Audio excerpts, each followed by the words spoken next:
My mother pressured me to give my car to my sister. Then she sold it? Why would you do such a thing? Why? I've been watching a lot of OK Storytime on YouTube and have been reminded a lot about some things my mom has said to me throughout the years and also done. Little backstory. I'm currently 29 and happily married. My wife's job has afforded me the ability to have good health care, including counseling for mental issues. We have been planning on having kids soon. A few years ago, I thought it would be a good idea to sort myself out. By the way, this comes from Deleted on the r/OK Storytime subreddit. So I've been doing really good with it and organizing a lot of my past. I always thought things weren't that bad for me, and I had a good family and good life. But while sorting through the memories, my therapist and I have definitely identified trauma, mostly by my mother. It is hard. Like, I've done therapy before where it's like, sometimes you're not ready to hear stuff and you don't want to hear it. And then it's like, after you digest it a little bit, you're like, that is right. To put it simply, my younger sister is her favorite. I'm not sure if it's because she never wanted a boy or because she sees all men as evil. It's a little ironic because I grew up without religion and her dad had always said I would go to heck because I'm not baptized. But she sees my gender as an original sin of sorts. Kind of effed up. So about 6 years ago, I just graduated college and had my car repossessed since I was out of a job. My grandmother, mom's mom, had given me $2,000 to buy myself a car, partly as a graduation gift and partly because I really needed help. Since my wife was in school and hadn't actually started working yet, she's a military officer, I was trying to pay my own bills with no steady work and a degree that was useless. My dad, who has really had a rough time of it, causing a lot of my family's financial hardships, put his godlike skills at buying and selling cars into helping me find a decent junker I could use. Since he didn't work, he spent a lot of time with me teaching me a lot of his trade, so I research cars, negotiate, and come away paying a good price for something that steers and stops. I ended up buying a 98 Honda Accord for about $800, a great deal from the $12,000 asking price. It had a broken windshield and the radio was missing out of it. Not to mention the door handle was broken on the driver's side, so it was difficult to open. It turned out to be a great car. The engine and transmission were solid, and I invested the rest of my $2,000 for my grandma to fix the windshield, buy a new stereo, and buy a new handle. After a week of tinkering, I was super proud of this little trooper of a car for what it was, and I loved it. So we fixed it up. He could probably resell that car for $2,000. I was going to say, though, I hope you didn't spend all that $2,000 on those restorations. You did not need to spend $2,000 on the windshield, the radio, and the door not opening. Just letting you know. Fast forward or so, I got married. My wife had bought a car for herself after graduation, and we were going to be stationed out east while she went for a master's degree. I was excited to get out of my hometown, and now realize I was more excited to get away from my mother.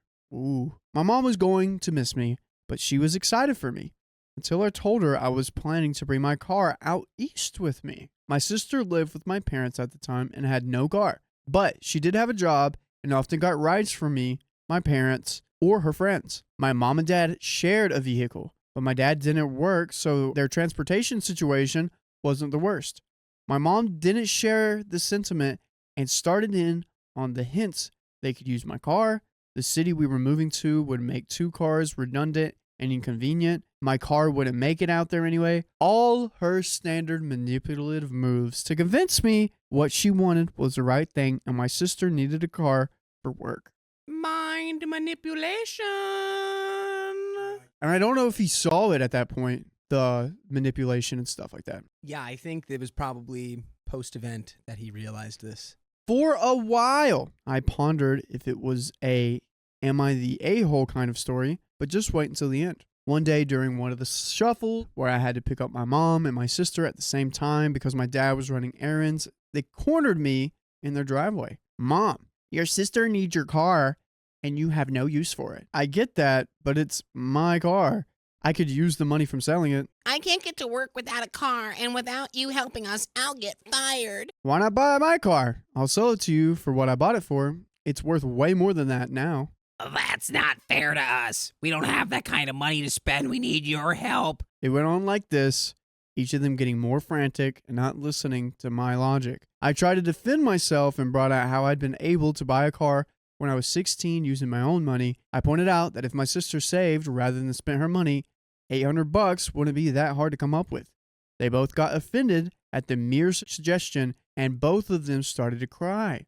Again, I wasn't very experienced with manipulation at the time, so it didn't come across as obvious that they were using appeals to emotion to sway me. I feel that, brother. You can low-key get me with that pretty easy. That's why I'd be really scared to have a kid, because a kid could get away with anything, bro. If the kid just, like, learned how to make me feel bad for it, oh, my God, bro, that kid could get anything, dude. The fact that OP offered that car for $800 should be an automatic non-issue. No, that should be, oh, thank you, of course. I don't want to say as anyone with a job, you should be able to afford that, because it's like everyone has their own financial burdens or whatever. But $800 for an automobile is 100% doable for someone who's trying to just to save a little money. Even, sister, hey, I can afford that. Could I pay you like, $50, $100 a month for this? Right, exactly. He'd probably say yes. We just helped my cousin get a car, and that was literally the deal. Because we will help you with this. You will pay it back at X amount of dollars per month. And she was like, yes. And now she has a car, and she's paying it back. You get the car? Great. You get to learn how to pay money back? Double great. Fantastic. After about an hour-long argument and them screaming at me, I relented. I told them my sister could have the car, and I gave her the title the next day. As the years passed, I figured, what the heck? It's my sister, and I love her, so why not help them out? It's not like I really needed the money anyway, since my wife makes more than enough. I even helped my sister with some repairs when I came to visit. I changed out the crappy aftermarket wheels with steel ones from the junkyard.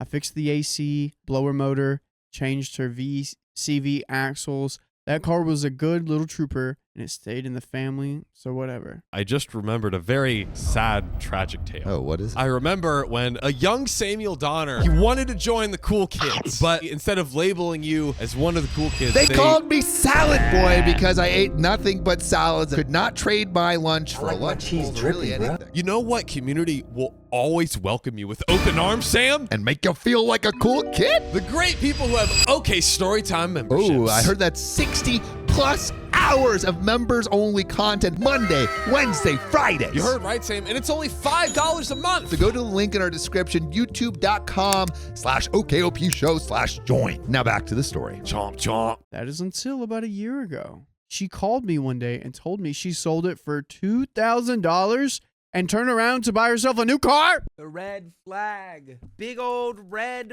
flag. Your family is manipulating you into trying to make their lives easier. That is insane. Consideration for your brother that helped you out? No, of course not.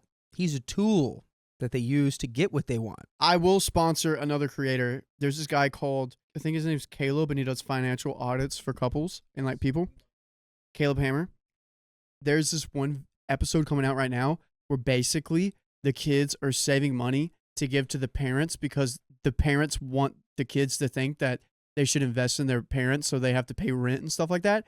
And he just goes off on them. He's like, that's not what kids are there for. You're supposed to invest in them. And he just goes off on them. And it feels like that right now, that they use one of their kids for money. That's so crazy. Yeah, it's a very, very stinky thing to do. I told her good job, that she flipped it for a great profit, but I couldn't help but feel mad about it. After a while of processing the feelings, I realized why I was pissed. She had taken the charity I had given her, the hard work I put in to keep it driving and to fix it up. She had sold it, making 100% profit on it and using that money for herself. I never got a dime. It's like I threw that $2,000 from my grandmother away. Like I took it and set it fire 6 years ago. And only now do I realize that this has been going on for years with my mom and sister. Well, now you see the light. Once you see the light, that's the hardest part, is seeing the truth when you've had the wool over your eyes for so long. So bright out here. Holy cow. I didn't realize how bad this was. So many effed up memories from childhood, all of which revolved around me having something and it being taken away because my mom didn't know how to properly communicate or just wanted to make it fair for my sister who's always lived the easy life. And yet, she's the one who has self-diagnosed depression and anxiety. I love them both. It makes it easier that I don't live near them now. We gotta edit. I can confidently say if I had my first car baby, I didn't really have like a first car that was like my baby. Yeah, I put like a bunch of work into or anything. But with this context, and given everything I was told where it's like, we need this car or she's getting fired or we're going to, whatever, blah, blah, blah, blah. As soon as the car gets sold, first I'm pressing the issue. I'm not going, congratulations, sister. I'm going, do you have something else lined up? The car that you said that you absolutely needed, you just sold it. So what's going on? And then as soon as I find out, oh no, I don't know. I just wanted to make the money. Gone. You're not getting a thing from me ever again. Like, especially if that was like grandma's car in a way where it's like grandma's money is what paid for the car and then you just give it away. You and me are done professionally. Oh my gosh. And this was the moment where he realized like, oh, I've been abused like this my whole life. I've just been like made out to be a tool. Edit. First off, it's really escalated quickly. I've never had a post get so much attention. Thank you for all your support and insight. Blah, blah, blah, blah, blah. It's probably hyperbolic to say I was forced to give my car to my sister. It's more like I felt forced because of a lot of family history. My family has always been blown apart since my father's family are from a foreign country. But my mom's family has always had a really unhealthy relationships. She doesn't talk to her sister and only started talking to my grandmother after I finished high school. I have deep-seated fear for my children to grow up the way I did with family problems and people not speaking to one another. So because of this, I feel like I have to say yes to my mother to prevent history from repeating itself. Also, a few of you asked about my father, so I'd figure I'd give some more info. He's a very good salesman, like really good. Many, many years of experience and made our family very wealthy through elementary school and junior high. But then financial troubles came in, partly self-inflicted by my dad, but partly because of the housing bubble crash in 2008. He spiraled into depression after moving away from us to find better work and developed a substance abuse habit. This drained any savings they had because his only thought was getting more substances to chase away the pain. Plus his mother, again, who lived overseas, developed Alzheimer's. And this made things worse for him. But your day could get better than this if you search up OK Storytime on your favorite podcast platforms. Just go to Apple Podcasts, Spotify, wherever you listen, and search up OK Storytime for your day to get better. So that kind of explains his thought process whenever he was younger and more vulnerable with his mom and sister. I don't think he did anything wrong. Like, he shouldn't have gave the car away. They cornered him. And this is it reads like a story where it's like, I've seen the light now. And it's like, this is a story from before I saw the light. It's like, this is the story that made me see the light. But left of this story, he has been recovering for a long while and even got back into the business after he got clean. But a series of crappy dealership owners have destroyed what little confidence he had left.